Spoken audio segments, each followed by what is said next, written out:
Good morning. সকাল সকাল তৈরি হয়ে গেলাম, দেখতেই পাচ্ছ। এই যে এরকম একটা ড্রেস পরে নিয়েছি, তো সামনে আসি নাকি সেটাই ভালো হবে। তো সামনে আসি, তাহলেই ভালো হবে, তাই না? গুড মর্নিং ফ্রেন্ডস, অনেক দিন পরে আসলাম আর রেডি হয়ে গেছি। এখন সকাল 6টা বাজে। তো আমাদের একটু দেরি হয়ে গেল, আমাদের 4:30 পৌনে 5টা নাগাদ বেরোনোর কথা ছিল। যাই হোক, দেরি হয়ে গেছে, কিন্তু এখন বেরোবো। আর আকাশ তো মেঘলা আছে, ঝিরঝির করে বৃষ্টি পড়ছিল কিছুক্ষণ আগে, এখন বর্তমানে পড়ছে না। তো আবার আজকে কোথাও যাচ্ছি, তো থাকো সারাদিন, দেখতেও পাবে আর জানতেও পারবে। ঠিক আছে?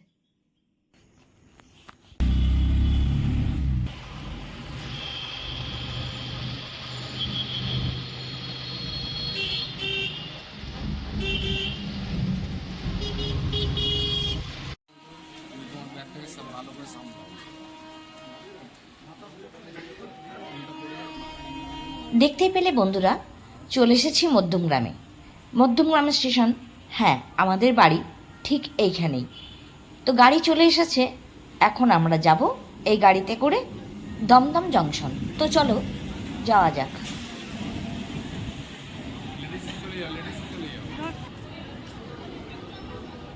তো চলে এসেছি দমদম জংশন। দেখতেই পাচ্ছ প্রচুর ভিড়, দমদম জংশন মানে ভিড়। আর বৃষ্টি তো পড়ছে টিপটিপ করে, দেখো কীরকম সবাই দাঁড়িয়ে আছে, কেউ ছাতা মাথায়, কেউ রুমাল মাথায়। তো কোনোভাবে নিজের মাথাটাকে বাঁচাতে হবে। তোমাদের সাথে কথা বলতে বলতে আমাদের গাড়ি চলে এসেছে, দেখতেই পাচ্ছ গাড়ির মধ্যে আমরা বসেছি। এবার অনেকক্ষণের জার্নি।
প্রকৃতির দৃশ্য দেখতে দেখতে অনেকটা দূর চলে এসেছি।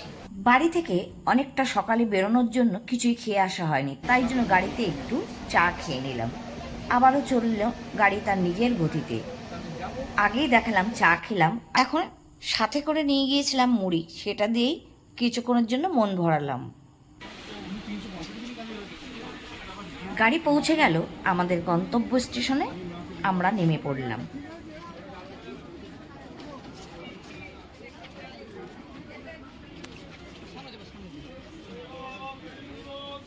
লেবু 10টায় 50, লেবু মৌসুমি 10টায় 50। কোন দিকে?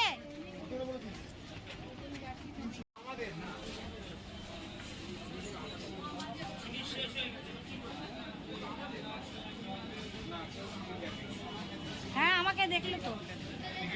হ্যাঁ ওই তোর থেকে দেখলে, আমি ওর সাথে ছিলাম, আমার টিকিট ছিল না, বললো ঠিক আছে যাবে।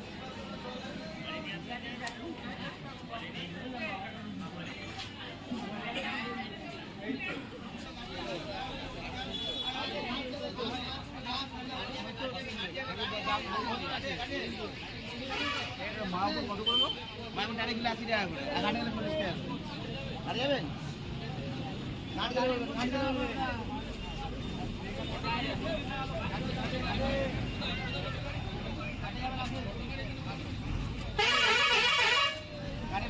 গেলে গাড়ি গাড়ি গাড়ি গাড়ি কথা বলছি।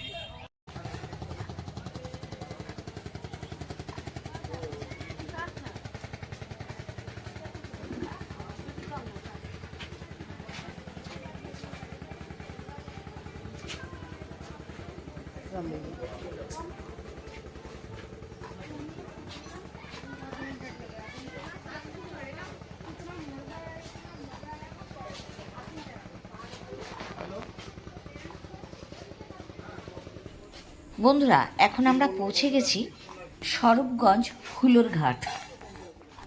আর সামনেই দেখতে পাচ্ছ জলঙ্গি নদী। দেখতেই পাচ্ছ জলঙ্গি নদীর কী অবস্থা, চারিদিকে কচুরি পানা হয়ে ভর্তি হয়ে আছে।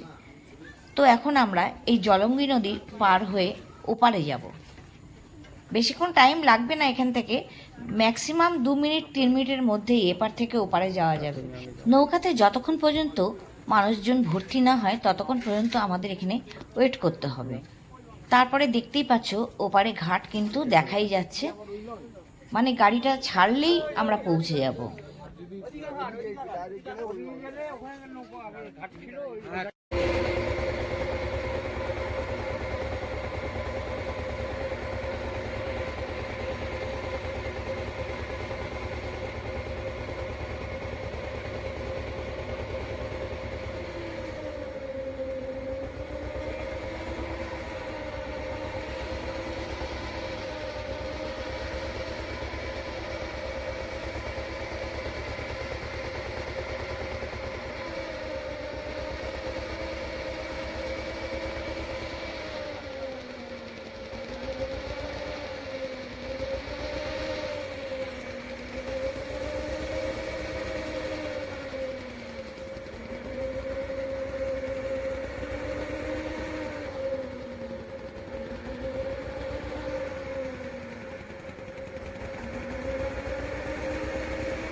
চলে এসেছি অবশেষে হোটেলে। আর এখন হোটেলের ঘর থেকেই তোমাদেরকে শেয়ার করছি।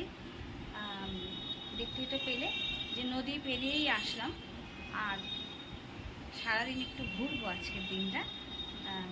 তো ঘরটা আজকের জন্য ঠিক আছে, চলো এমনি আশেপাশে একটুখানি জানলা দিয়ে দেখা যাচ্ছে যেটুকু, সেইটুকু তোমাদের সাথে শেয়ার করি।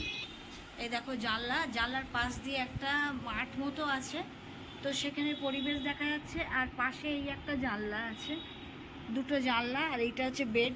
আর এখানে কিছু ছোট একটা টেবিল আছে রাখার জন্য, আছে একটা টিভি। আর এইদিকে একটা বাথরুম আছে, এই যে দেখতেই পাচ্ছ বাথরুম।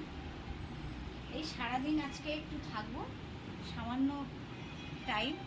তো চলো, ঘরটা এরকম একটা নিয়ে নিলাম, একদম ঘাটের পাশেই আছি, গায়েই আছি।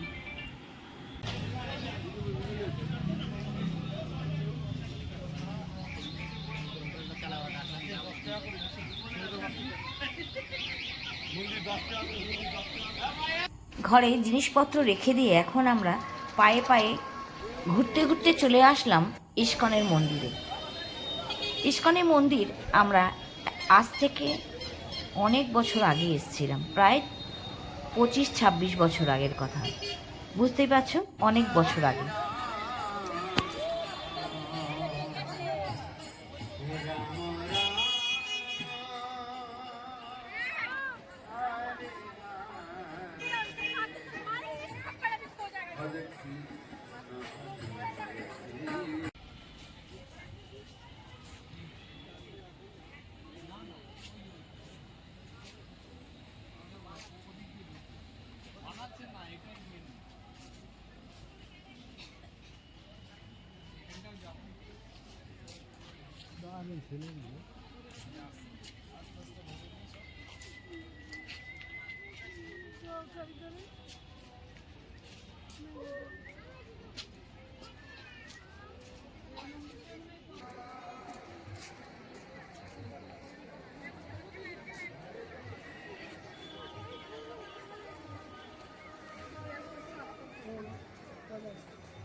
বন্ধুরা, মন্দিরে ঢুকেই আমরা খাওয়ার টিকিট কেটে নিয়েছিলাম, কারণ খাওয়ার টাইম এখানে বাঁধা ধরা আছে।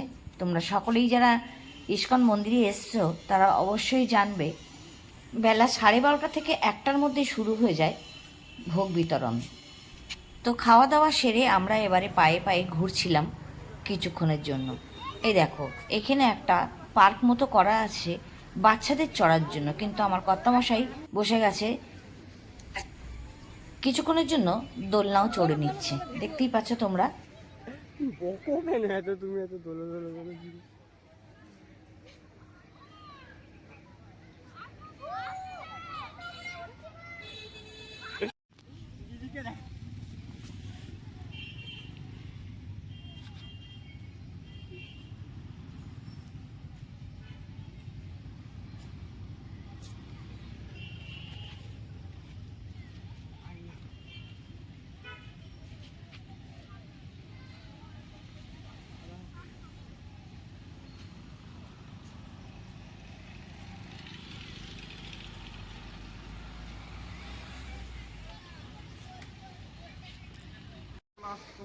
খাওয়া দাওয়া সেরে কিছুক্ষণ ঘুরে আমরা এবারে বাড়ির পথে রওনা দিলাম।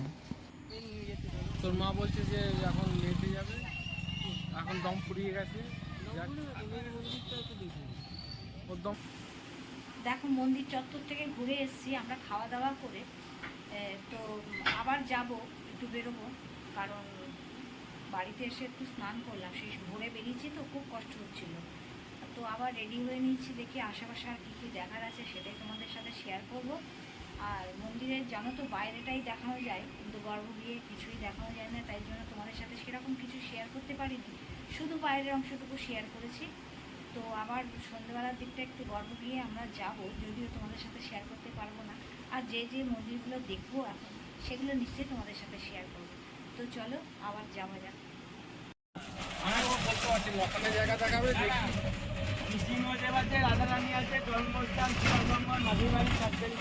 বলেছিল যে ওইদিকে ওই যে মন্দিরগুলো আছে, ওই মন্দিরগুলোর ভিতরে মন্দির আছে। আচ্ছা, না একদম শেষ প্রান্ত পর্যন্ত নিয়ে যাবে বলেছিল। চারটারি সমাধি আর কি ওখানে একটা ইয়ে আছে, ওই গাছ আছে। না না ওই যে বলো কি নদী না কি আছে, কি নাম বলো?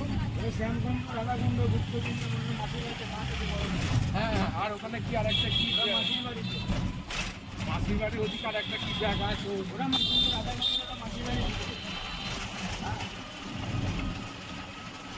ওদেরকে আপনার মন্দিরের ভিতর ভিতর থাকলে আমরা ঠিক করবো। ঠিক আছে, একটু ঘুরিয়ে দেবে ভালো। ফটো নিয়ে নেবো, তোমাকে এডিটিং নেবো, আর সব জায়গা আমাদের গাড়ি দাঁড়িয়ে পড়লো মায়াপুর শ্রী চৈতন্য মঠে। তো এখানে বেশ কিছু জায়গা আছে দেখার, আমরা এখন ভেতরে যাচ্ছি। কি কি জায়গা এখানে আমরা তোমাদের সাথে শেয়ার করতে পারি চেষ্টা করব তোমাদেরকে দেখানোর। আর যেখানে পারমিশন নেই সেই জায়গাটা দেখাতে পাচ্ছি না বন্ধুরা।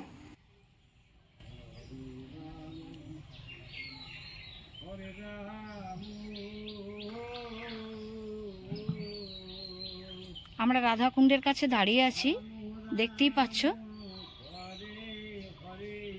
এই হচ্ছে রাধাকুণ্ড।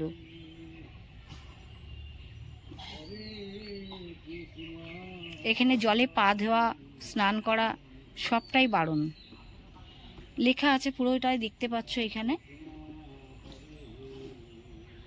শান্ত নিরিবিলি একটা সুন্দর পরিবেশ, জায়গাটা ভালো, নির্জন, শান্ত সৃষ্ট।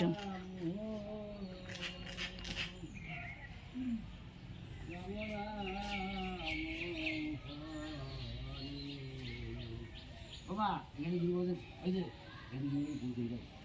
এই গিরিবর্ধন পরিবর্তন যা ভিতরে যা দেখুন যা, এই গিরিবর্ধন এটা। এই হচ্ছে তমাল বৃক্ষ।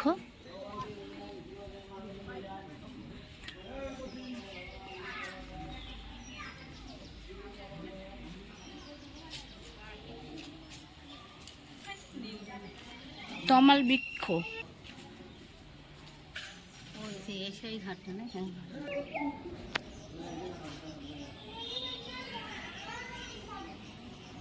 ফটো তোলা যাবে, ক্যামেরা করা যাবে।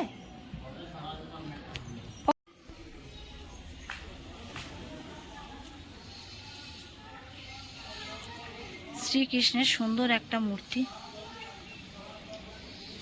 পরিবেশটা শান্ত নিরিবিলি।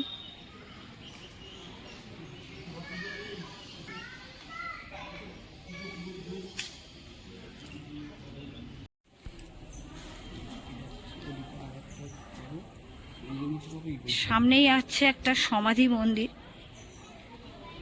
গৌর কিশোর দাস বাবাজি মহারাজের সমাধি মন্দির। আমরা এখন ওই মন্দিরটায় যাচ্ছি।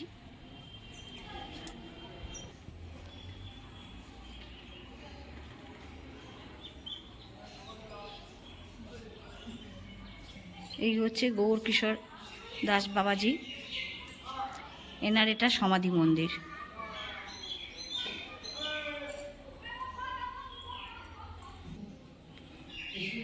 মন্দিরটা এখান থেকে পুরো চতুর্দিক এইভাবে ঘোরা যায়।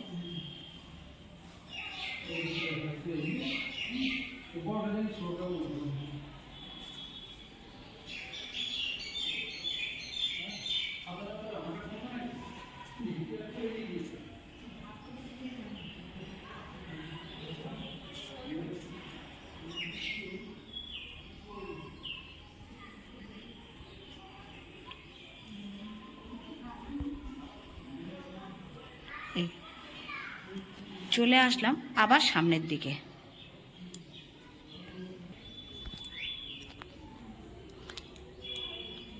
এখান থেকে দেখো কুণ্ডটা আরো সুন্দর করে দেখা যাচ্ছে।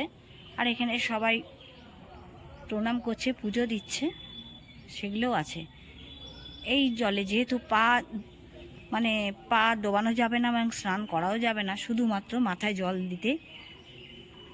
জল দিতে হবে। তো সেই কারণে সবাই একটু পাড়ে দাঁড়িয়েই পুজোটা করছে।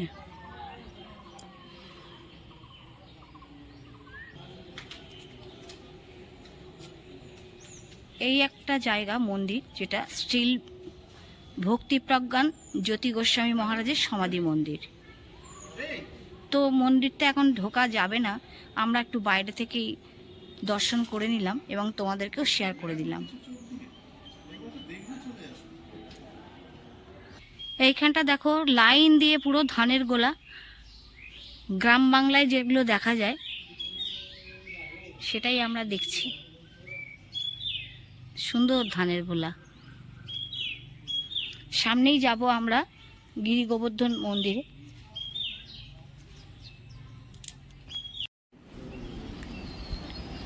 চলো, এই হচ্ছে গোশালা, তোমাদের এখান থেকে দেখিয়ে দিলাম। দেখতেই পাচ্ছ কি আছে গোশালাতে।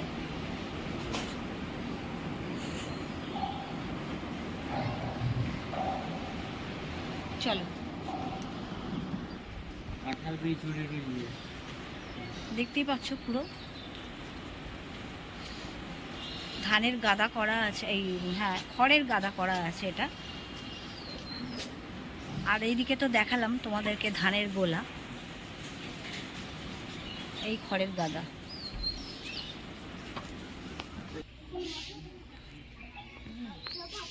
এই যে বন্ধুরা গিরি গোবর্ধন মন্দির দেখতেই পাচ্ছ, পাহাড়ের মতো করা আছে, তার উপরে একটা মন্দির আছে, এটাই গিরি গোবর্ধন মন্দির। এই হচ্ছে রাধাকুণ্ডুর পাশেই হচ্ছে গিরি গোবর্ধন মন্দির। আর তার পাশেই হচ্ছে এই যে তমাল গাছ, পরপর সব আছে এখানে এক জায়গায়।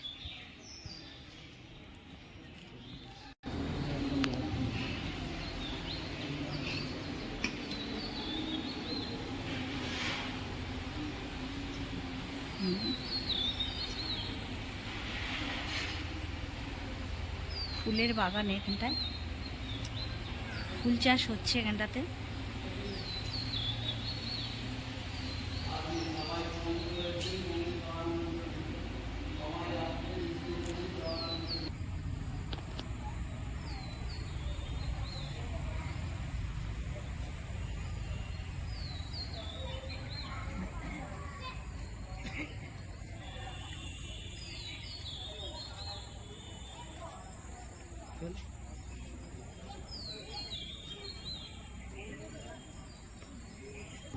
জল মাথায় নিয়ে কুলুকুচি মানে মুখে অনেকে নেয় না।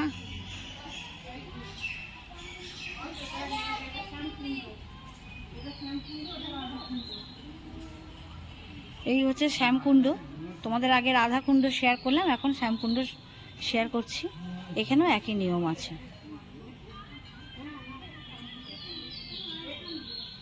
দেখতেই পাচ্ছ বড় বড় করে লেখা আছে।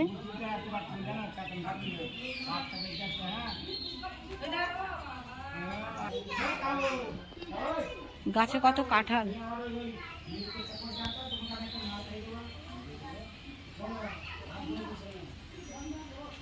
গাছে অনেক কাঁঠাল ধরেছে।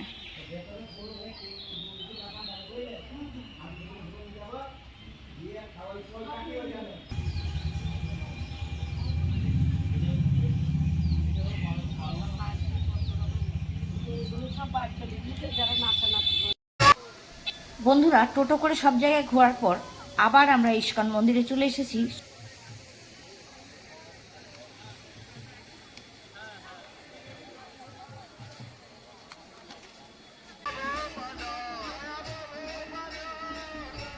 এই মন্দিরে অখণ্ড হরিনাম সংকীর্তন সকালে তোমাদের সাথে শেয়ার করেছি, আবারও শেয়ার করলাম।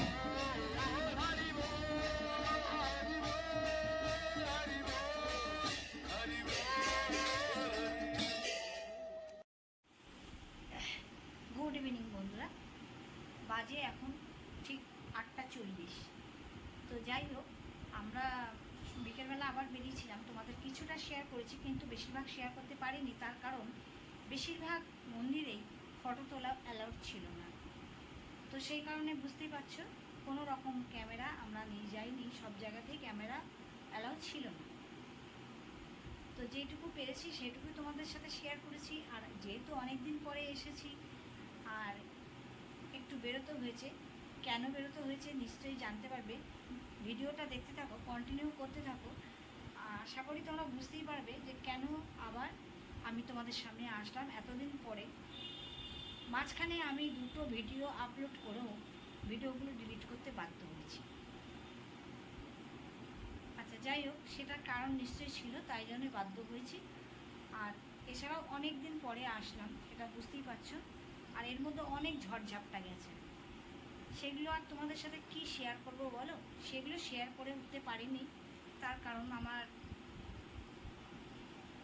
মানে কি আমার জীবনের সাথে খুব একটা মানে দুর্ঘটনা ঘটে গেছিল।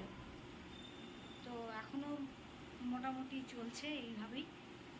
তোমাদের সাথে সবটা শেয়ার করতে পারিনি।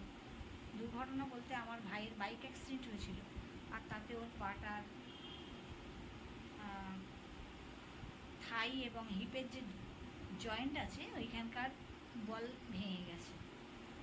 তো তার কারণে কী হয়েছে, একটা অপারেশন করতে হয়েছে। সেটা টানাপোড়েন বেশ মাসখানেক ধরে চললো, এখনও আছে। এখনও সে মাটিতে পা ফেলতে পারে না, বিছনা শয্যাতেই আছে। তা বুঝতে পারছো যে মানসিক অবস্থা কী আছে আর কীভাবে টানাপোড়েন চলছিল। তো নানা কারণে আমরা খুব ব্যস্ত ছিলাম, তাই জন্য আমি আসতে পারিনি।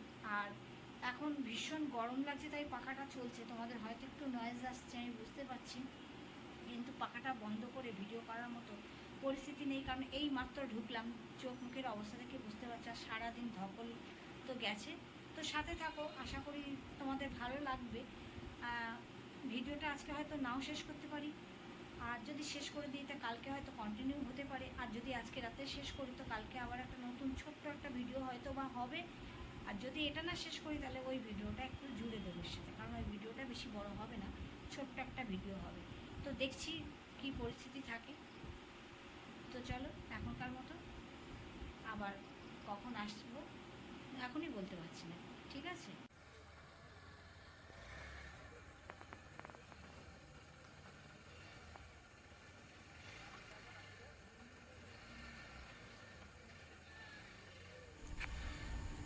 সকালেই তোমাদেরকে বলেছিলাম যে আমরা হোটেলটিতে আছি, হোটেলটি একদম ঘাটের পাশে।